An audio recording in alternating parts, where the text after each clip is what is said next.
மாணவர்கள் அனைவருக்கும் வணக்கம். நான் உங்களின் சயின்ஸ் சரவணன். மாணவர்களே, நம்முடைய இந்த வார தலைப்பில் 9th ஸ்டாண்டர்டில் அமிலங்கள், காரங்கள், உப்புகள், ஆசிட், பேஸ் அண்ட் சால்ட் இந்த டாபிக் கீழே பார்த்துட்ருக்கோம். நேற்று ஆசிட்டை பற்றி எல்லாத்தையும் பார்த்துருக்கோம். இன்றைக்கி அதன் தொடர்ச்சியாக காரங்கள். காரங்கள் அப்படின்னா என்ன அப்படின்னு பார்த்தீங்கன்னா பேசஸ். காரங்கள் என்னப்பா? பேசஸ், BASES அப்படின்னு என்னென்னு பார்க்க போகிறோம். நேற்று அமிலம்னா என்ன பார்த்தோம் அப்படின்னு பார்த்தீங்கன்னா, நீரில் கரைந்து ஹைட்ரஜன் அயனிகளை கொடுத்துச்சு அப்படின்னா அது அமிலம் அப்படின்னு பார்த்தோம். இங்கே அப்படி கொஞ்சம் மாற்றம். நீரில் கரைந்து ஹைட்ராக்சைடு அயனிகளை தரவல்லது காரங்கள், அவ்வளோதான். அதே அமில காரக்கொள்கை தான். அமிலம் காரக்கொள்கை யார் சொன்னது? ஆசிபேஸ் தியரி, அர்கினியஸ். அவருடைய கொள்கையின் பிரகாரம் நீரில் கரையும் பொழுது ஹைட்ராக்சைடு அயனிகளை தரவல்ல நீர்மங்கள் காரங்கள் எனப்படும். ரைட்டுங்களா? ரைட். அதாவது according to Arrhenius theory, Arrhenius இந்த ஸ்பெல்லிங் எழுதி போட்டேன், இருந்தாலும் திரும்ப சொல்கிறேன். According to Arrhenius theory, bases are substances that ionize in water to form hydroxyl ions, to form hydroxyl ions. ஓகேங்களா? இந்த ஹைட்ராக்சில் அயன்ஸை OH மைனஸ்னு எழுதுவாங்க. அமிலம் எழுதுகிறப்ப H ப்ளஸ்ன்னு எழுதணும். இங்கே என்ன எழுதுகிறோம்? OH மைனஸ்னு எழுதுகிறோம். ரைட்டுங்களா? ஓகே. இங்கே பாருங்கள், அங்கே என்ன பார்த்தோம்? அமிலம் கூட்டல் காரம், உப்பு நீரும் கொடுக்குதுன்னு பார்த்தோம். இங்கே என்ன பார்க்குறோம் அப்படின்னு பார்த்தீங்கன்னா பேஸ் ப்ளஸ் ஆசிட்னு பார்க்குறோம். அப்போ அது ரொம்ப சிம்பிள்ப்பா. 3 + 2 5. அப்போ 2 கூட்டல் 3 அது 5 தானே? அந்த மாதிரி தான் அமிலமும் காரம் சேர்ந்தால் உப்பு நீரும் கிடைக்கும். ஆசிட்டு பேஸும் ரியாக்ட் ஆனால் சால்ட்டு வாட்டர் கிடைக்கும். அப்போ அப்படியே தலைகீழாக பேஸும் ஆசிட் ரியாக்ட் ஆனால் எல்லாம் ஒன்று தானே? அதுவும் சால்ட்டு வாட்டரும் கிடைக்கும். அதான் கொடுத்துருக்காங்க. அடுத்தது என்னென்னு பார்த்தீங்கன்னா, அதை மட்டும் பார்த்தா போதும். அதுக்கப்புறம் பாருங்கள், உங்களுக்கு தெரியாமல் பாருங்கள், அதில் ஒரு மிக முக்கியமான ஒரு ஒன்று இருக்குது. என்ன சார் அதுக்குள்ள கொஞ்சம் மேலே விட்டுட்டீங்க, திரும்ப நடத்துகிறேன். இதுக்கப்புறம் இது நடத்தினா சரியாக இருக்கும். அனைத்து எரிகாரங்களும் காரங்களாகும். முதல் எரிகாரம்னு என்ன சார்? தண்ணியில் கரையக்கூடிய காரங்கள். நல்லா கேட்டுங்க. அதாவது soluble in water bases are called the எரிகாரங்கள். எரிகாரங்கள் அப்படின்னா ஆங்கிலத்தில் என்ன அப்படின்னு பார்த்தீங்கன்னா அல்கலீஸ். என்னப்பா? அல்கலீஸ். அதாவது ஆல் அல்கலீஸ் ஆர் பேசஸ். என்ன சொல்ல வராங்கன்னா, அனைத்து எரிகாரங்களும் காரங்கள். அதாவது தண்ணியில் கரையக்கூடிய எல்லா காரங்களுமே காரங்கள் தான் அவங்க சொல்ல வர மீனிங். ஆனால் காரம் எல்லாமே என்ன கிடையாது? எரிகாரம் கிடையாது. அப்படி என்ன அர்த்தம்? எல்லா காரமும் தண்ணியில் கரையாது, வேறு சிலதில் கரையிறதெல்லாம் இருக்குது அப்படின்றாங்க. ஸோ இந்த டேமை கரெக்டாக ரீட் பண்ண தான் புரியும். அனைத்து எரிகாரங்களும் காரங்கள் ஆகும், ஆனால் அனைத்து காரங்களும் எரிகாரங்கள் அல்ல. All alkalies are bases but not all bases are alkalies. Okay, இது எக்ஸாம்பிள் என்ன அப்படின்னு பார்த்தீங்கன்னா, இதில் எரிகாரங்கள் சோடியம் ஹைட்ராக்சைடு, பொட்டாசியம் ஹைட்ராக்சைடு, இது எல்லாமே தண்ணியில் கரையும். So it is are the, அதாவது NaOH are KOH are alkalies. இது தண்ணியில் கரையாது. அலுமினியம் ஹைட்ராக்சைடு, இன்னொன்று என்னது? துத்தநாகம் ஹைட்ராக்சைடு. நார்மலாக என்னன்னு பார்த்தீங்கன்னா இது காரங்கள், அவ்வளோதான். இப்போ மேலே வாங்க. நம்ம எப்படி ஆசிட்டில் எவ்வளோ ஆசிட்ஸ் மூலக்கூறு, அதாவது மாலிகுல்ஸ் எவ்வளோ வந்து, ஆட்டம்ஸ் எவ்வளோ வந்து ரீப்ளேஸ் ஆகுதுன்னு பார்த்தோம். ஃபார் எக்ஸாம்பிள் என்னென்ன பார்த்தோம் அப்படின்னா, ஹைட்ரோக்ளோரிக் ஆசிட் அப்படின்னா ஒரு ஹைட்ரஜன் ரீப்ளேஸ் ஆகும், ஏன்னா இங்கே 1 இருக்குது. சல்ஃபூரிக் ஆசிட் அப்படின்னா இங்கே 2 ரீப்ளேஸ் ஆகும், H பக்கத்தில் 2 இருக்குது. பாஸ்பாரிக் ஆசிட்டாக இருந்தால் H பக்கத்தில் 3 இருக்குது, இப்போ 3 ரீப்ளேஸ் ஆகும் பார்த்தோம். அதே மாதிரி இங்கே ஒரு 4-5 பேஸை கொடுத்துருக்காங்க. அது வந்து எவ்வளவு ஹைட்ராக்சில் அயன்ஸை வந்து ரீப்ளேஸ் பண்ணணும்னு கொடுத்துருக்காங்க. First one calcium oxide, second one sodium oxide. இதில் அந்த O பக்கத்தில் பாருங்கள் 1 தான் இருக்குது, அதனால் 1 தான். அடுத்து பொட்டாசியம் ஹைட்ராக்சைடு பாருங்கள், அதுவும் O1 தான் இருக்குது. ஆனால் இங்கே வர பாருங்கள் O2 இருக்குது. எங்கே சார் அப்படின்னா OH ட்வைஸ் அப்படின்னு போட்டாங்க அப்படின்னா இந்த 2 இதுக்கும் பொருந்தும் இதுக்கும் பொருந்தும். அப்போ இதில் எவ்வளோ ரீப்ளேஸ் வந்து எவ்வளோ ஹைட்ராக்சைல் ரீப்ளேஸ் ஆகுதுன்னு பார்த்தீங்கன்னா 2. இதில் பார்க்குறப்ப அலுமினியம் ஹைட்ராக்சைடில் 3.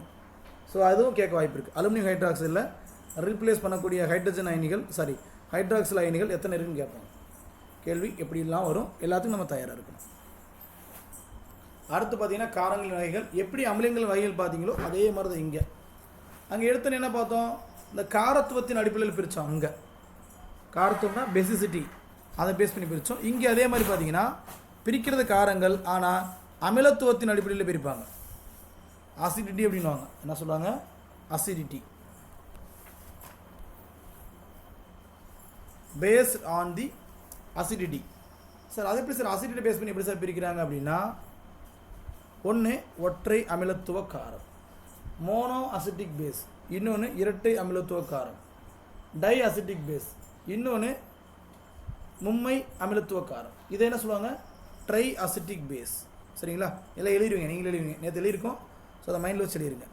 இப்போ ஒற்றை அமிலத்துவ காரம்னா என்ன அப்படின்னா, தண்ணியில் அயனைசேஷன் ஆகிறப்ப ஒரு மூலக்கூறு காரத்துக்கு, அதாவது 1 மாலிகுல் பேஸுக்கு ஒரே ஒரு ஹைட்ராக்சைடு அயனியை கொடுத்துச்சு அப்படின்னா அது ஒற்றை அமிலத்துவ காரம். அவங்க என்ன சொல்ல வராங்க புரியுதுங்களா? It is a base that ionises in water to give 1 hydroxide ion per molecule. அதுக்கு எக்ஸாம்பிள் இது ரெட்டை கொடுத்துருக்காங்க. இரட்டை அமிலத்துவ காரம் அப்படின்னு பார்க்குறப்ப இதுவும் வாட்டரில் அயனைசஸ் ஆகுது, ஆனால் 1 மாலிகுல் பேஸுக்கு 2 ஹைட்ராக்சைடு அயனை கொடுக்கும். ஃபார் எக்ஸாம்பிள் இங்கே பாருங்கள், 2 இது பக்கத்துலேயே இருக்கும். அப்போ மும்மை அமிலத்துவ காரம்னா அதே மாதிரி எத்தனை ஹைட்ராக்சைடு அயனை கொடுக்கும், 3 ஹைட்ராக்சைடு அயனை கொடுக்கும். இங்கே பாருங்கள், அலுமினியம் ஹைட்ராக்சைடு, ஃபெரஸ் ஹைட்ராக்சைடு. அப்போ இந்த எக்ஸாம்பிளாக பார்த்து வச்சுங்க, கேட்க வாய்ப்பு இருக்குது. ரைட், இது வந்து அமிலத்துவத்தின் அடிப்படையில் அசிடிட்டியை பேஸ் பண்ணி பிரிக்கிறது. செறிவின் அடிப்படையில் எப்படி, பேஸ்ட் ஆன் கான்சன்ட்ரேஷன். அங்கே பார்த்த மாதிரி 2 தான். ஒன்று செறிவுமிகு காரம், இன்னொன்று நீர்த்த காரம். ஒன்று வந்து கான்சன்ட்ரேட்டட் பேஸ், இன்னொன்று டைலூட்டட் பேஸ். இது செறிவுமிகு அல்லது நீர்த்த காரம் எப்படி சொல்கிறாங்க அப்படின்னா, அதில் இருக்கக்கூடிய நீர்க்கரைசல், அதில் இருக்கக்கூடிய வாட்டர் சொல்யூஷனில் அந்த பேஸ் வந்து எவ்வளோ பெர்சன்டேஜ்னு பார்ப்பாங்க. பேஸ் அதிகமான பெர்சன்டேஜில் இருந்தால் அது செறிவுமிகு காரம், கான்சன்ட்ரேட்டட் பேஸ். இல்லை அந்த நீர்க்கரைசலில், அந்த வாட்டர் சொல்யூஷனில் பேஸோடைய பெர்சன்டேஜ் ரொம்ப கம்மியாக இருக்குது, காரத்தோட சதவீதம் ரொம்ப கம்மியாக இருந்துச்சு அப்படின்னா அதுக்கு பேர் நீர்த்த காரம். அப்போ பேஸ்ட் ஆன் பேஸஸ், கான்சன்ட்ரேட்டட் பேஸை வந்து பேஸை 2 வகையாக பிரிக்கலாம். ஒன்று செறிவுமிகு காரம், இன்னொன்று நீர்த்த காரம். கான்சன்ட்ரேட்டட் பேஸ், இன்னொன்று டைலூட்டட் பேஸ். ஓகேங்களா, அப்போ 2 தான் முடிச்சிட்டோம். மூணாவது அயனியாதலின் அடிப்படையில். ஒரு நீர்த்த கரைசலில் இருக்கக்கூடிய அயனிகள் முழுசுமாவே அயனைசேஷன் ஆயிடுச்சு அப்படின்னா அது பேர் வலிமை மிகு காரம், ஸ்ட்ராங் ஆசிட். அவங்க என்ன சொல்ல வராங்க புரியுதா? These are bases which ionises completely in aqua solution. இப்போ வலிமை குறைந்த காரம் அப்படின்றது அதே நீர்த்த கரைசலில் முழுசும் அயனி அடையாமல் பார்சியலி அயனைஸ்டு ஆகும். எங்கே, இதோடைய டைலூட் சொல்யூஷனில். இதுக்கு example ammonium hydroxide, calcium hydroxide. ரைட்டுங்களா? ஓகே, இங்கே பாருங்கள், இந்த அமிலத்துவத்துக்கு டெஃபினிஷன் கொடுத்துருக்காங்க. அமிலத்துவம்னா அசிடிட்டி. அதுக்கு என்ன கொடுத்துருக்காங்க பாருங்கள். அமிலத்துவம் என்பது ஒரு கார மூலக்கூறில் உள்ள இடப்பெயர்ச்சி செய்யக்கூடிய ஹைட்ராக்சைல் தொகுதிகளின் எண்ணிக்கை. The term acidity is used for base, which means the number of replaceable hydroxyl groups present in 1 molecule of base. ரைட்டுங்களா? அங்கே அமிலங்களை பிரித்ததை விட இங்கே கம்மியாக தான் பிரிச்சிருக்காங்க. அங்கே கூட பார்த்தீங்கன்னா கரிம அமிலம், கனிம அமிலம்னு பிரிச்சிருப்பாங்க. ஆர்கானிக் ஆசிட், இன்ஆர்கானிக் ஆசிட், அந்த மாதிரி பிரிக்கல. மீதி இருக்கிற மாதிரி இங்கேயும் பிரிச்சிருக்காங்க. ரைட்டுங்களா? ஓகே, இந்த காரங்களுடைய ப்ராப்பர்ட்டி எப்படி இருக்கும், காரங்களுடைய பண்புகள் எப்படி இருக்கும்? அமிலத்துக்கு ஒரு 6-7 பண்பு பார்த்தோம் இல்லையா, அதே மாதிரி காரத்துக்கு சில பண்புகள் இருக்குது. பொதுவாக காரங்கள் என்ன சுவைன்னு பார்த்தீங்கன்னா பிட்டர் டேஸ்ட். காரங்கள் என்ன சுவை, பிட்டர் டேஸ்ட். ஒன்று, they have bitter taste. இன்னொன்று, நல்லா பார்க்க வலுவலுப்பாக இருக்கும். நான் வீட்டில் யூஸ் பண்ணுற துணிக்கு போகிற சோப்பு, அதான் நீர்த்த கரைசலில் சோப்பு போன்று பளபளப்பு தன்மையை கொண்டவை. their aqueous solution have soapy touch.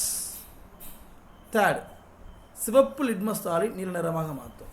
அங்கே பிரேசில் அப்படின்ற ஒரு நாடு பேர் சொல்லி சொன்னேன். ப்ளூ ரெட்டாக மாறினா ஆசிட், ஸோ பிரேசில் அப்படின்னு பார்த்தோம். இப்போ என்னென்ன பார்த்தீங்கன்னா, அங்கே பார்த்தது ப்ளூ லிட்மஸ் பேப்பர், இங்கே பார்க்குறது ரெட் லிட்மஸ் பேப்பர். அது ப்ளூவாக மாறிச்சுன்னா அது பேஸ், ஆர்பிபின்னு வச்சுக்கோங்க. எப்படி அமிலத்துக்கு பிரேசில்னு வச்சுக்கிட்டீங்கோ அது மாதிரி காரத்துக்கு ஆர்பிபி. ரெட்டு ப்ளூவாக மாறினா அது பேஸ். சிவப்பு லிட்மஸ் தாளை நீல நிறமாக மாற்றும். That turn red litmus blue. ஓகேங்களா? இது மின்சாரத்தை கடத்துமா அப்படின்னா அயன்ஸ் வந்து கரைஞ்சிருந்தாலே மின்சாரத்தை நன்கு கடத்தும். தேர் அக்வாஸ் சொல்யூஷன்ஸ் கண்டக்ட் எலக்ட்ரிசிட்டி. இப்போ இந்த காரங்கள் உலோகங்களுடன் வினைபுரிந்து என்ன கொடுக்குது? அங்கே அமிலங்கள் என்ன கொடுத்துச்சு? Acids react with metals it gives the hydrogen கேஸ்ன்னு பார்த்தோம். இங்கேயும் அதே தான். இங்கே பாருங்கள், காரங்கள் உலோகங்களுடன் வினைபுரிந்தால் உப்பும் கிடைக்கும், அதோட ஹைட்ரஜன் கேஸும் கிடைக்கும். இதெல்லாம் கெமிக்கல் ப்ராப்பர்ட்டி. அடுத்து வேறு என்ன அப்படி இருக்குன்னு பார்த்தீங்கன்னா, இதே காரங்கள் அலோக ஆக்சைடுகள், உலோக ஆக்சைடுகள் இல்லை, அலோக ஆக்சைடுகள், இந்த மாதிரி கார்பன் டை ஆக்சைடு. ஸோ பார்த்தீங்கன்னா கார்பன் டை ஆக்சைடு அலோகம் தானே, அது ஆக்சைடு ஃபார்மில் இருக்குது. இந்த மாதிரி இருக்கிறதுல காரங்கள் ரியாக்ட் ஆனால் என்ன கிடைக்கும் அப்படின்னா உப்பும் நீரும் கிடைக்கும். பேசஸ் ரியாக்ட் வித் நான் metal oxides it gives the salt and water. பாருங்கள், அதே மாதிரி இங்கே பாருங்கள், கால்சியம் ஹைட்ராக்சைடு பேஸு, இது கார்பன் டை ஆக்சைடு ரியாக்ட் ஆச்சு அப்படின்னா கால்சியம் கார்பனேட் அப்படின்ற சுண்ணாம்புக்கல் கிடைக்கும். மீதி என்ன இருக்குது? வாட்டர் இருக்குது. அதை என்ன சொல்கிறாங்கன்னா உப்பும் நீரும். CSCO3 அப்படின்றது உப்பு தான். சரிங்களா? ஓகே. காரங்கள் அமிலங்களோட ரியாக்ட் என்ன ஆகும்? இதை ஆல்ரெடி சொல்லிட்டேன். பேஸ் வந்து ஆசிட்டோட ரியாக்ட் ஆனால் உப்பு நீரும் கிடைக்கும். இங்கே பாருங்கள், ஒரு பேஸ் KOH கொடுத்துருக்காங்க, ஒரு ஆசிட் ஹைட்ரோக்ளோரிக் ஆசிட் கொடுத்துருக்காங்க. இந்த ரெண்டு ரியாக்ட் ஆகிறப்ப பாருங்கள், இந்த K இந்த Cலோடு வந்துடும், பொட்டாசியம் குளோரைடு. இது வாட்டராக மாறிடும். அப்போ bases react with acid it gives the salt and water. ரைட்டுங்களா? ஓகே. இதை அமோனியம் உப்புகளோடு சேர்ந்து ஹீட் பண்ண என்ன ஆகும்? அமோனியம் கேஸ் ரிலீஸ் ஆகும். அவ்வளோதான். அமோனியம் உப்புகளோட காரங்களை வெப்பப்படுத்தினா என்ன கிடைக்கும்? அமோனியா கேஸ் கிடைக்கும். அதை அப்படியே அண்டர்லைன் பண்ணிக்கணும். On heating with ammonium salts bases give ammonia gas. பாருங்கள், அமோனியா கேஸ் ரிலீஸ் ஆகுது. இப்போ அந்த மேலே பார்த்தோம்லப்பா, பேஸ் வந்து ஆசிட்டோட ரியாக்ட் ஆனால் உப்பு நீரும் கிடைக்குன்னு பார்த்தோம் இல்லையா? எப்பெல்லாம் பேஸ் வந்து ஆசிட்டோட ரியாக்ட் ஆகுதோ அந்த வினைக்கு ஒரு பேர் இருக்குது, நடுநிலையாக்கல் வினை. இந்த பாயிண்ட் மிஸ் பண்ணிட்டேன். நடுநிலையாக்கல் வினை, ஆங்கிலத்தில் நியூட்ரலைசேஷன் ரியாக்ஷன். ஆங்கிலத்தில் நியூட்ரலைசேஷன் ரியாக்ஷன், இதுதான் நடுநிலையாக்கல் வினை அப்படின்வாங்க. சரிங்க சார். இப்போ என்ன டவுட்டு, எல்லா மெட்டலுமே சோடியம் ஹைட்ராக்சைடோட அதாவது ரியாக்ட் பண்ணுமா அப்படின்னா பண்ணாது. எது பண்ணாது அப்படின்னா காப்பர் பண்ணாது, ஏஜி சில்வர் பண்ணாது, குரோமியம் பண்ணாது. இந்த மூணும் பார்த்தீங்கன்னா எதோட ரியாக்ட் ஆகாது? சோடியம் ஹைட்ராக்சைடோட ரியாக்ட் ஆகாது. இந்த மெட்டலெல்லாம் ரியாக்ட் ஆகாது. Cu AgCr. Few metals to not react with sodium hydroxide. ஓகேங்களா? சரி, அடுத்து என்ன பார்க்க போகிறோன்னு பாருங்கள். பேஸோடைய யூசஸ், காரனுடைய பயன்கள் கொடுத்துருக்காங்க பாருங்கள். ஃபர்ஸ்ட் ஒன், சோப்பு தயாரிக்க சோடியம் ஹைட்ராக்சைடு பயன்படும். Sodium hydroxide is used in manufacture of soap. Second, கட்டணங்களுக்கு சுண்ணாம்பு பூசை. நீங்கள் பார்த்துருப்பீங்க, வீட்டில் ஒயிட் வாஷ் பண்ணுறாங்க இல்லையா? அடிக்கிறப்ப ஈரமாக இருக்குது, கொஞ்ச நேரத்தில் ஈரமெல்லாம் காஞ்சு இல்லை ஒரு சேஃபுக்கு வந்துடும். கரெக்டாக பளபளப்பாக இருக்கும் நம்முடைய வீட்டுடைய சுவர்கள். அதில் அடிக்கிறது கால்சியம் ஹைட்ராக்சைடு தான். சரியா? ஃபார்முலா வேணால் தெரிஞ்சுச்சுங்க, கால்சியம் ஹைட்ராக்சைடு. அடுத்து வயிறு கோளாறுகளுக்கு மெக்னீசியம் ஹைட்ராக்சைடு பயன்படுகிறது. மெக்னீசியம் ஹைட்ராக்சைடு, இதுக்கு இன்னொரு பேர் இருக்குது, மில்க் ஆஃப் மெக்னீசியம் அப்படின்வாங்க, மெக்னீசிய பால்மம் அப்படின்வாங்க. இது பொதுவாக வயிறு கோளாறுக்கு மருந்தாக பயன்படும். வீட்டில் சின்ன குழந்தை அழுதுகிட்டே இருந்தாலே சீனி தண்ணியை கரைச்சி கொடுத்தாலே குழந்தைய அழுகையை நிறுத்திடும். சரிங்களா? இல்லை நீங்கள் மெடிக்கலுக்கு போனீங்க அப்படின்னா ஒரு பிங்க் கலரில் ஒரு மருந்து மாதிரி கொடுப்பான், இதை குழந்தை கொடுங்க சரியார் அப்படின்வாங்க. அது என்னென்னு பார்த்தீங்கன்னா அது இதுதான், மெக்னீசியம் ஹைட்ராக்சைடு தான். சரிங்களா? இது போக நம்ம கிளாத்தில் இருக்கக்கூடிய ஆயில் ஸ்டெயின்ஸு, எண்ணெய் பிசுக்கள் இதெல்லாம் நீக்கிறதுக்கு பயன்படுது. ஆனால் அதோட என்ன சேர்க்கணும்? அந்த பேஸஸோட அம்மோனியம் ஹைட்ராக்சைடை சேர்க்கணும். அம்மோனியம் ஹைட்ராக்சைடை சேர்த்திங்க அப்படின்னா எண்ணெய் கரைகளை நீக்குவதற்கு இது பயன்படும். ரைட்டுங்களா? இது எல்லாமே பேஸஸோட யூசஸ். அடுத்து உங்கள்கிட்ட ஒரு பொருள் கொடுக்குறாங்க. என்ன பண்ணுறாங்க? உங்கள்கிட்ட ஒரு பொருள் கொடுக்குறாங்க. அந்த நம்மக்கிட்ட கொடுக்குற பொருளை அது வந்து ஆசிட்டாக பேஸான்னு எப்படி கண்டுபிடிக்கிறது? கண்டிப்பாக சாப்பிட்டு பார்த்துல சொல்ல முடியாது. அதுக்கு சில இண்டிகேட்டர்ஸ் இருக்குது. அது எப்படி கண்டுபிடிக்கிறதுன்னு பாருங்களேன். மறுத்தனை இப்போ பார்த்தோம் லிட்மஸ் பேப்பர், அது ஒரு இண்டிகேட்டர் தான். அது ப்ளூவை ரெட்டாக மாற்றினா ஆசிட்டு, ரெட்டை ப்ளூவாக மாற்றினா பேஸ். இப்போ தான் பார்த்தோம். அதான் லிட்மஸ் தாள் டெஸ்ட் அப்படின்வாங்க. இன்னொன்று பினாப்தலின் அப்படின்ற ஒரு இண்டிகேட்டரோட ரியாக்ட் பண்ண என்ன ஆகும். ஸோ பினாப்தலினோட நீங்கள் எந்த ஒரு அமிலத்தை சேர்த்தாலும் அது கலர் லெஸ்ஸாக மாறிடும். ஆனால் அதே பார்த்தீங்கன்னா காரத்தில் பிங்க் நிறமாக இருக்கும். ஸோ இப்போ தனிப்பட்ட முறையில் பார்க்குறதுக்கு பதிலாக இந்த டேப்பில் பாருங்கள், நல்லா புரியும். லிட்மஸ் பேப்பரில் எனக்கு ப்ளூ ரெட்டாக மாறும், அதே இது காரத்தில் ரெட்டு ப்ளூவாக மாறும். பினாப்தலின் ஆசிட்டில் கலர்லெஸ்ஸாக இருக்கும், பட் காரத்தில் பிங்க் கலரில் இருக்கும். மெத்தில் ஆரஞ்சு வந்து ஆசிட்டில் பிங்க் கலரில் இருக்கும், காரத்தில் எல்லோ கலரில் இருக்கும். ரைட்டுங்களா? ஸோ இந்த அமிலக்கார நிறங்காட்டி ரொம்ப important. Acid base indicator is very important, note பண்ணி வச்சுங்க. பொறுத்து டைப்பில் கேட்கலாம், நேரடி வினாவும் கேட்க வாய்ப்பு இருக்குது. ஏன் சார் நம்ம அமிலங்கள் எல்லாம் இருக்கு இல்லையா, அது எல்லாமே ஒரே வலிமையில் இருக்குமா? எல்லா ஆசிட்டு ஊற்றுனா முகம் வெந்து போயிடுமா? ஏன் சாப்பாட்டில் ஆசிட் இருக்கே, அப்போ உள்ள சாப்பிட்டோடனே உடல் வெந்து போகாதா அப்படின்னா, எல்லா அமிலங்களுக்கும் ஒரே வலிமை இருக்காது, வேறு வேறு ஸ்ட்ராங்னஸ் இருக்கும். அந்த ஸ்ட்ராங்னஸ் நோட் பண்ணுறதுக்கு பிஹெச் ஸ்கேல் அப்படின்ற ஒரு ஸ்கேல் அறிமுகப்படுத்தப்படுது. எப்போ அப்படின்னு பார்த்தீங்கன்னா, அதாவது ஜெர்மன் மொழியில் மன்னிக்கும், அது இங்கே கொடுக்கணும்னு நினைக்கிறேன். சரி, அதனால் சொல்லிடுறேன். இந்த பிஹெச் ஸ்கேலை வந்து அறிமுகப்படுத்தினது எஸ்பிஎல் சாரன்சன். சரி, அவர் கொடுத்தது இந்த பிஹெச் ஸ்கேல். இதில் பி அப்படின்றது என்னென்னு பார்த்தீங்கன்னா, ஜெர்மன் மொழியில் அதுக்கு பேர் பொட்டன்ஸ். பொட்டன்ஸ் அப்படின்னு என்னப்பா, மோர் எனர்ஜி, அதிக ஆற்றல்னு அர்த்தம். ரைட்டுங்களா? சரி, இந்த பிஹெச் ஸ்கேலில் என்னென்ன அளவுகள் இருக்கும் அப்படின்னு பார்த்தீங்கன்னா, 0லேருந்து 14 அளவுகள் இருக்கும். 0லேருந்து 14 அளவுகள். ரைட்டுங்களா? ஓகே, அதை வச்சுக்கிட்டு அது அமிலத்தன்மையா, அசிடிட்டியா, பெசிசிட்டியா அல்லது நியூட்ரல் தன்மை கொண்டதா அப்படின்றத கண்டுபிடிக்க முடியும். சரிங்களா? எப்படி சார் அப்படின்னா, அதில் மொத்தம் 14 அளவு இப்படி இருக்கும்.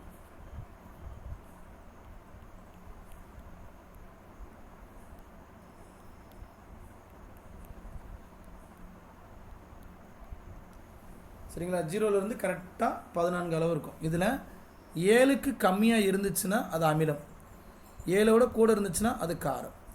அதாவது less than 7 it is a acid, greater than 7 it is a base. Sir, இதில் இப்போ இது எடுத்துக்கோங்க. இதில் எது ஸ்ட்ராங் ஆசிட் அப்படின்னு பார்த்தீங்கன்னா, இதுதான் ஸ்ட்ராங் ஆசிட், இது வீக் ஆசிட். அப்போ ரைட் ஹேண்ட் சைட்லேருந்து லெஃப்ட் ஹேண்ட் சைடு வர அந்த நம்பர் தான் கம்மியாகுமே தவிர, ஆனால் அது ஸ்ட்ராங்னஸ் வந்து நம்பர் பிஹெச் நம்பர் கம்மியாக இருந்தாலும் அது ஸ்ட்ராங். ரைட் ஹேண்ட் சைடில் போகிறப்ப பேஸ் இருக்குது. 8 பெருசா 10 பெருசானா நம்ம நார்மலாக சொல்கிற மாதிரி தான், கணக்கில் சொல்கிற மாதிரி தான், 10 தான் பெருசு. அதாவது காரத்தன்மை நடுப்பகுதியிலிருந்து வலது பக்கம் செல்கையில், அதாவது ரைட் ஹேண்ட் சைடில் போக என்ன ஆகிடும், ஆட்டோமேட்டிக்காக அதோடைய நம்பர் கூடிடும். அதனால் பேஸுடைய தன்மையும் கூடிடும். ரைட்டுங்களா? ஓகே, இப்போ அமிலம் என்ன காரம் என்னன்னு பார்த்தாச்சு. ஏன் சார் இந்த கரெக்டாக 7 இருந்து என்ன சார் பண்ணுறது அப்படின்னா, மழை பொழியும். அதாவது மழை பொழியுது தண்ணி, ரெயின் வாட்டர், அதுதான் 7 இருக்கும். அது ரொம்ப பியூராக இருந்தால் தான் 7 இருக்கும். இல்லாட்டி நம்ம டாக்டர் ஊசி பரப்பு பயன்படுத்துகிறாங்க இல்லையா, தண்ணி ஸ்டெரைல் வாட்டர், போனோன்னு ஒரு பாட்டிலை உடச்சி அதிலேருந்து மருந்து எடுத்து ஊசி போடுவாங்க. அந்த பாட்டில் உடைக்கிறாங்க இல்லையா, அதுலேருந்து என்ன எடுக்கிறாங்க அப்படின்னா மருந்து எடுக்க மாட்டாங்க. என்ன எடுப்பாங்க, அதில் இருந்து எடுக்கக்கூடியது சாதாரண தண்ணி தான், ஆனால் அது ஸ்டெரைல் வாட்டர். அது பிஹெச் வேல்யூ கரெக்டாக 7 இருக்கும். ஓகே,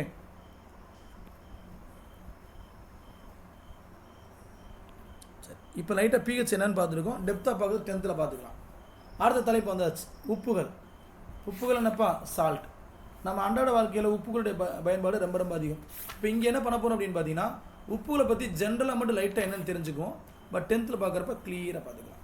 உப்புனா என்ன அப்படின்னா, நம்ம ஆல்ரெடி பார்த்துட்டோம். என்ன சார் எதிர்த்தாலும் ஆல்ரெடி பார்த்துட்டோன்றீங்க, உண்மைதான்ப்பா. இங்கே பாருங்கள், அமிலமும் காரம், ஆசிடும் பேஸும் ரியாக்ட் ஆனால் என்ன கிடைக்கும், சால்ட்டும் வாட்டரும் கிடைக்கும். சரியா? அப்போ உப்பு கிடச்சிருச்சா? இந்த உப்பு பற்றி தான் படிக்க போகிறோம். பொதுவாக உப்புகள் எதில் உருவாகும், நியூட்ரலைசேஷன் ரியாக்ஷன், நடுநிலையாக்கல் வினையில் தான் எது உருவாகும், உப்பு உருவாகும். இப்போ தான் பார்த்தோம். ரைட்டுங்களா?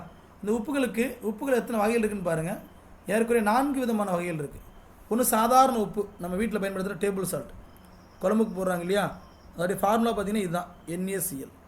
இது எப்படி மைண்டில் வச்சுக்கலாம், ஒரு பொருள் வெள்ளையாக இருந்தால் அது உப்பான்னு எப்படி கண்டுபிடிக்கிறது, நாக்கில் நக்கி பார்த்து கண்டுபிடிப்போம். ஸோ நாக்கில் அப்படின்றத இதை தங்கிலீஷாக வச்சுங்க. Naனா நா, Clனா இக்கில்னு வச்சுங்க, நாக்கில். அப்போ நாக்கில் அப்படின்ற அந்த டேர்ம், அந்த வார்த்தையில் என்ன இருக்குது, மூலக்கூறு வாய்ப்பாடு. அதாவது NaCl அப்படின்றது சாதாரண பயன்படுத்தக்கூடிய உப்பு, அதோடைய ஷார்ட்கட் தான் என்னது, நாக்கில் தொட்டு பார்க்குறது, அதுக்கு பேர் நாக்கில். ரைட்டா? சரி, அடுத்தது அமில உப்புகள். அதனால் கவனிங்க, அமில உப்புக்கு டெஃபினேஷன் கொடுக்குறேன், ஏன்னா இது ஸ்டேட்மெண்ட் கொஸ்டினில் கேட்பாங்க. ஓர் உலோகமானது அமிலத்தில் உள்ள ஹைட்ரஜன் அணுக்களின் பகுதியளவை வெளியேற்றுவதால், அதாவது தங்கிட்ட இருக்கக்கூடிய ஆசிட்டில் இருக்கக்கூடிய அந்த ஹைட்ரஜன் ஆட்டம்ஸை பார்சியலி என்ன பண்ணிடுது, வெளியேற்றிடுது. அப்படி வெளியேற்றுறதுனால என்ன உருவாகுது, அமில உப்பு உருவாகுது. சரிங்களா? ஃபார் எக்ஸாம்பிள் இங்கே பாருங்கள், இது வந்து என்னென்னா அமில உப்பு சோடியம் தயோசல்ஃபேட் NaHSO4. இது வந்து என்னென்னு பார்த்தீங்கன்னா ஒரு அமில உப்பு. இந்த அமில உப்பு எப்படி கண்டுபிடிக்கிறது, இங்கே பாருங்கள், அதில் ஹெச் இருக்குது. ஹெச் இருந்தால் ஹைட்ரஜன் அயான். ஹைட்ரஜன் அயான் எதோட தொடர்புடையது, அமில உப்புகளோட தொடர்புடையது. சார் அமில உப்பு மாதிரி கார உப்பு இருக்கானா, இருக்குது, கார உப்பும் இருக்குது. பேஸ் சால்ட் அப்படின்வாங்க. சரிங்களா? இது எப்படின்னா அதே மாதிரி தான், பட் இந்த இடத்துல ஹைட்ரஜன் அயன் பயன்படுத்த மாட்டோம், ஹைட்ராக்சைடு அயன் பயன்படுத்துவோம். அதாவது 2 அமிலத்துவ அல்லது 3 அமிலத்துவ காரங்களில் இருக்கக்கூடிய ஹைட்ராக்சைடு அயனிகளை ஒரு அமிலத்தால் பகுதியளவு வெளியேற செய்து பெறப்படுகின்றன. ஸோ கார உப்புகள் என்ன சொல்லியிருக்காங்க, ஏறக்குறைய ஆசிட் சால்ட் பார்த்தோம் இல்லையா, அமில உப்பு பார்த்தோம் இல்லையா, அதே மாதிரி தான். பட் என்ன சொல்லியிருக்காங்க அப்படின்றத திரும்ப ஒரு முறை சொல்கிறேன், கவனிங்க. Base salt. Base salts are formed by the partial replacement of hydroxide ions of a diacetic or triacetic base with an acid radical. சரிங்களா? சார் இது வந்து காரோப்பு. காரோப்பு எப்படி சார் பார்த்து கண்டுபிடிக்கிறது, அதில் ஹைட்ராக்சல் இருக்கும், அந்த குரூப் வச்சு அது காரோப்புன்னு கண்டுபிடிச்சிடலாம். இப்போ நீங்கள் பார்க்குறது லெட் ஆக்சி குளோரைடு. இது வந்து எதுக்கு எக்ஸாம்பிள் அப்படின்னு பார்த்தீங்கன்னா கார உப்பு. நான் அந்த ரவுண்ட் பண்ணியிருக்கேன் இல்லையா, இந்த லெட் ஆக்சைடு குளோரைடு அப்படின்வாங்க. இந்த லெட் ஆக்சைடு குளோரைடு என்னென்னு பார்த்தீங்கன்னா கார உப்பு, பேஸ் சால்ட். நம்ம அடுத்து பார்க்கக்கூடியது இரட்டை உப்பு, டபுள் சால்ட். டபுள் சால்ட் எப்படி சார் உருவாகும் அப்படின்னா, இங்கே பாருங்கள், சமமான மூலக்கூறு எடைவிகித அளவுகளில் 2 எளிய உப்புகளின் நிறைவுற்ற கரைசல்களை சேர்த்து படிகமாக்கும் பொழுது கிறிஸ்டலைசேஷன் பண்ணுறப்ப இரட்டை உப்பு உருவாகுது. சரிங்களா? இரட்டை உப்புக்கு இன்னொரு பேர் பொட்டாஸ் படிகாரம். இப்போ நீங்கள் பார்க்குறது பொட்டாஸ் படிகாரம், KAlSaSO4 twice .12H2. இதுதான் இரட்டை உப்புக்கு உதாரணம். இது எதுக்கு உதாரணம், இரட்டை உப்புக்கு உதாரணம். சரிங்களா? ஏறக்குறைய நார்மல் உப்பு பார்த்தாச்சு, அமில உப்பு பார்த்தாச்சு, கார உப்பு பார்த்தாச்சு, இரட்டை உப்பு பார்த்தாச்சு. அடுத்து உப்புகளுடைய பண்புகள். எப்படி நம்ம அமிலத்துக்கு காரத்துக்கு பண்புகள் பார்த்தோமோ அதே மாதிரி உப்புகளுக்கு சில பண்புகள் இருக்குது. என்னென்ன பண்புகள் அப்படின்னா, உப்புகள் மேக்ஸிமம் பார்த்திங்கன்னா சாலிடாக தான் இருக்கும். இது அதிக டெம்பரேச்சர் என்னாகும், மெல்ட் ஆயிரும். இன்னொன்று கொதிக்கும் செஞ்சிடும். அதே மாதிரி எல்லா உப்பு நீரில் கரையுமான மேக்ஸிமம் என்ன ஆயிரும், வாட்டரை சொலுபல் ஆயிரும். எது கரையாது அப்படின்னு பார்த்தீங்கன்னா சோடியம் குளோரைடு, பொட்டாசியம் குளோரைடு, இது எல்லாமே நல்லா தண்ணியில் கரையும்.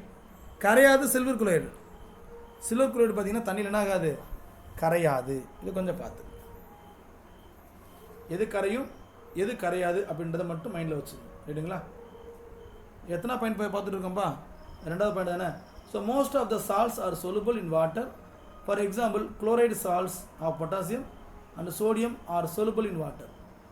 ஆனால் இதே இது பார்த்தீங்க அப்படின்னா சில்வர் குளோரைடு என்ன ஆகாது, நீரோட ரியாக்ட் பண்ணாது. ரைட்டுங்களா? ஓகேப்பா. ஸோ இதோடைய வடிவம் எப்படி இருக்குது அப்படின்னு பார்த்தீங்கன்னா நிறமற்றதாக இருக்கும், கலர்லெஸ்ஸாக இருக்கும், ஒயிட் வெண்மையானதாக இருக்கும், கனசதுர படிகம் அல்லது படிகத்தூளாக இருக்கலாம், கியூபாக இருக்கலாம் அல்லது படிகத்தூளாக இருக்கலாம். சரிங்க. உப்புகள் என்ன பண்ணும் அப்படின்னா நீரை உறிஞ்சும் தன்மை இது. கண்டிப்பாக நீரை இருக்கக்கூடிய பண்பு எதுக்கு உண்டு, உப்புகளுக்கு உண்டு. அதை வாங்கிட்டு என்ன உருகிடும், வாங்கிட்டு என்ன பண்ணிடும், உருகி போயிடும். ரைட்டுங்களா? அது கொஞ்சம் பார்த்துங்க. அடுத்து வேறு என்ன அப்படின்னு பார்த்தீங்கன்னா உப்புகளுடைய பயன்களில் இப்போ எத்தனை பார்த்துருக்கோம், 1 2 3 பார்த்துருக்கோமா? ஓகே. அடுத்தது they are odourless. They are odourless. Mostly white cubic crystals are crystalline powder with salty taste. Salt is hygroscopic in nature. உப்புகள் எல்லாம் என்ன பண்ணும், நீரை உறிஞ்சும். ஆங்கிலத்தில் ஹைக்ராஸ்கோபிக் அப்படின்வாங்க. நீரை உறிஞ்சதுக்கு என்ன பேர், ஹைக்ராஸ்கோபிக். ரைட்டுங்களா? இதெல்லாம் சால்ட்டுக்கு உதாரணம். அப்புறம் கீழே பாருங்கள் படிக நீர் ஒன்று கொடுத்துருப்பாங்க. படிக நீர்னு ஒன்றும் கிடையாது. நார்மலாக பயன்படுத்துகிற சால்ட்டோட வாட்டர் மாலிகுல் ஆடாக இருந்துச்சுன்னா அது படிக நீர். ஆங்கிலத்தில் ஹைட்ரேட்டட் சால்ட். இங்கே பாருங்கள், இது ஒரு படிக நீர். காரணம் பிற்பாதியில் பாருங்கள், முதல் முற்பாதி பார்க்காதீங்க, பிற்பாதி பாருங்கள். டாட் அப்படின்னு புள்ளி வச்சு 5 H2 வச்சுருக்காங்க. இப்போ 5 மூலக்கூறுங்க என்ன இருக்குது, தண்ணி இருக்குதுன்னு வச்சுக்கோங்க. ரைட்டுங்களா? இப்போ பாருங்கள், இந்த படத்தை பார்க்க வேண்டாம், அதோட இந்த படம் நல்லாயிருக்கும். காணும். அப்போ அதே பார்த்துவோம். இப்போ இந்த பிக்சலில் கொடுத்துருக்காங்க இல்லையா, இது என்ன அப்படின்னு பார்த்தீங்கன்னா மயில் துத்தம். இது என்னது, மயில் துத்தம். இதை எப்பயுமே கொஞ்சம் ஈரமாக இருந்தால் ப்ளூ கலரில் இருக்கும், ஈரமாக இருந்தால் ப்ளூ கலரில் இருக்கும். ஹீட் பண்ணுற என்னவா மாறிடும், ஒயிட் கலராக மாறிடும். ஹீட் பண்ண என்னவா மாறிடும், ஒயிட் கலராக மாறிடும். ரைட்டுங்களா? ஈரப்பதமாக இருந்தால் ஸ்கை ப்ளூ, ஹீட் பண்ணால் ஒயிட்டாக மாறிடும். எது அப்படின்னு பார்த்தீங்கன்னா மயில் துத்தம் அப்படின்வாங்க. என்ன துத்தம், மயில் துத்தம். கீழே டேபிளில் கொடுத்துருப்பாங்க, வாங்க பார்க்கலாம். அடுத்து போட்டித் நம்ம படிக்கக்கூடியது, இதில் மற்றெல்லாம் படிக்க வேண்டாம். ஒரு உப்பை வந்து அடையாளப்படுத்துறது இந்த சோதனைகள், இயற் சோதனை, உலர் வெப்ப சோதனை, சுடர் சோதனை. சும்மா சைடு கட்டிங் மட்டும் பார்த்துங்க. என்ன சொல்லியிருக்காங்க, physical examination of the salt, இயற் சோதனை. அடுத்து உலர் வெப்ப சோதனை, ட்ரை ஹீட்டிங் டெஸ்ட். அடுத்து flame test.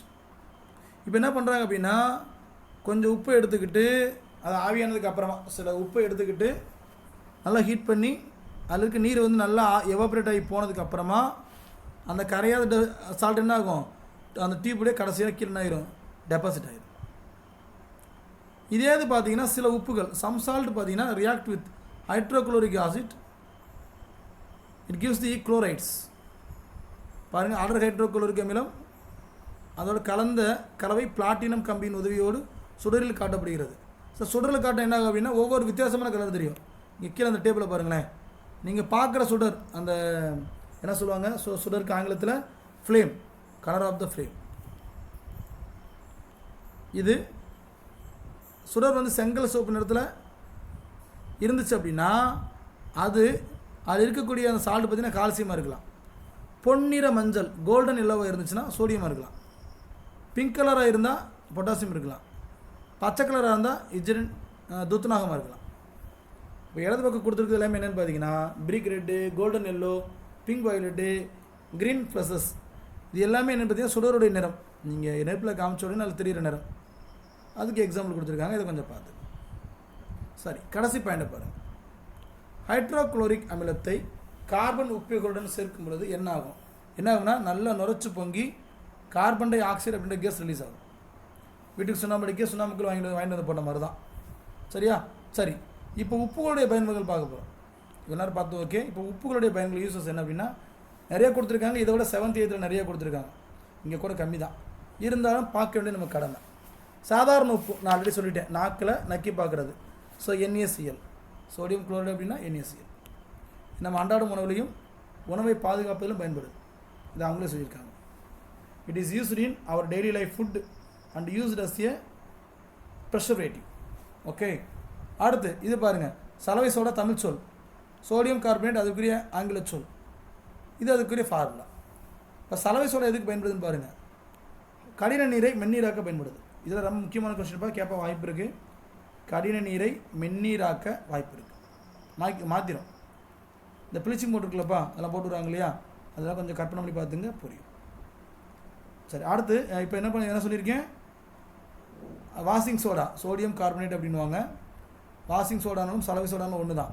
It is used in softening hard water, அதாவது கடின நீரை மென்னீராக்க பயன்படும். இன்னொன்று, it is used in glass, soap and paper industries. இது இந்த உப்புகள் எங்கெல்லாம் பயன்படுது அப்படின்னு பார்த்தீங்கன்னா இப்போ சொன்ன 3 இடத்துல பயன்படுது, பெரிய இடம் தான். என்ன அப்படின்னு பார்த்தீங்கன்னா ஒன்று கிளாஸு, இன்னொன்று சோப்பு, இன்னொன்று பேப்பர். இந்த 3 தயாரிக்கிறதுக்கு எது தேவை? சோடியம் கார்பனேட் Na2CO3 தேவை. இந்த 3ஆம் பயன் எங்கே இருக்கு பாருங்க, இங்கே இந்த பக்கம் இருக்குன்னு நினைக்கிறேன். ரைட். அடுத்தது சமையல் சோடா. இதுக்குரிய ஃபார்முலா பாருங்கள். அந்த நடுவில் ஒரு ஹெச் இருக்கும். அந்த ஹெச்சை பார்க்குறப்ப கேரி பேக்கூடிய கை நம்முடைய கழுத்து பகுதி மாதிரியே இருக்குமா? ஸோ அதை மை வச்சுக்கோங்க. அதை மனதில் வச்சுக்கிட்டு சமையல் சோடா அப்படின்னா சோடியம் பை கார்பனேட். ஸோ நம்முடைய பேக்கிங் சோடா எதுக்கு பயன்படுது அப்படின்னு பார்த்தீங்கன்னா ரொட்டி சோடா தயாரிக்க பயன்படும். It is used in making of baking powder. அப்புறம் வேறு எதுக்கு பயன்படும் அப்படின்னு பார்த்தீங்கன்னா ஒன்று சமையல் சோடா பார்த்துட்டு இருக்குமா, சமையல் சோடா ரொட்டி சோடா தயாரிக்க பயன்படும். இன்னொன்று டார்டாரிக் அமிலம் தயாரிக்க பயன்படும். உங்களுக்கே தெரியும் சமையல் சோடாவும், அதாவது இந்த சமையல் சோடாவும் டார்டாரிக் ஆசிடும் சேர்ந்த அந்த கலவைக்கு பேர் என்ன அப்படின்னு பார்த்தீங்கன்னா ரொட்டி சோடா. ரொட்டி சோடா எவ்வாறு தயாரிக்கப்படுதுன்னு கேட்பாங்க. அதனால் இது கொஞ்சம் பார்த்துங்க.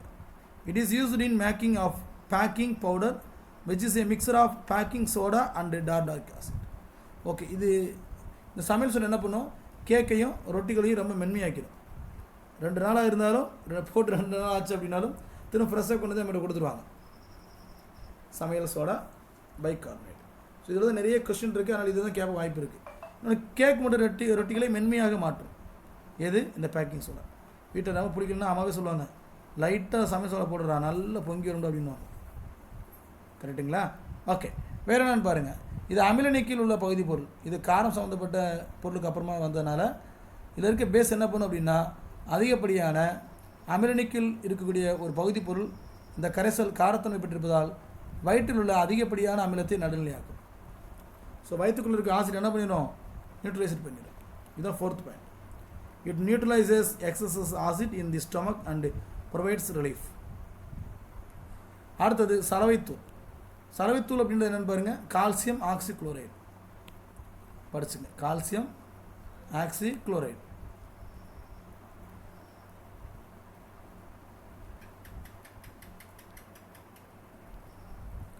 இந்த சலவைத்தூள் எதுக்கு பயன்படும், சலவைத்தூளுடைய முதல் கெமிக்கல் ஃபார்முலா பார்த்து வச்சுங்க. CaOCl2 அப்படின்வாங்க, கால்சியம் ஆக்சிக்ளோரைடு. இது என்ன பயன்படும்னா கிருமி நாசினி பயன்படும். என்ன பயன்படும், கிருமி நாசினி 1. வேறு என்னவா பயன்படும், முதது it is used as disinfectant.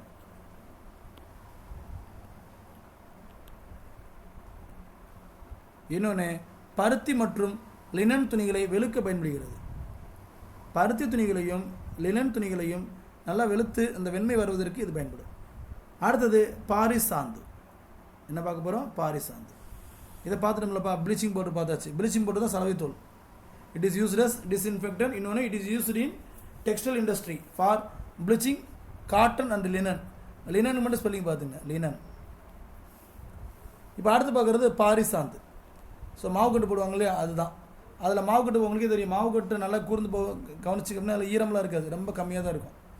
அது பாருங்கள், அதனால் H2O முழுசாக வராமல் ஆஃப் H2O வந்துருக்கு, நீர் கம்மியாக இருக்குது. ஸோ பாரிசாந்து, பிளாஸ்டர் ஆஃப் பாரிஸ் அப்படின்வாங்க. என்ன சொல்லுவாங்க, பிளாஸ்டர் ஆஃப் பாரிஸ் ஆங்கிலத்தில்.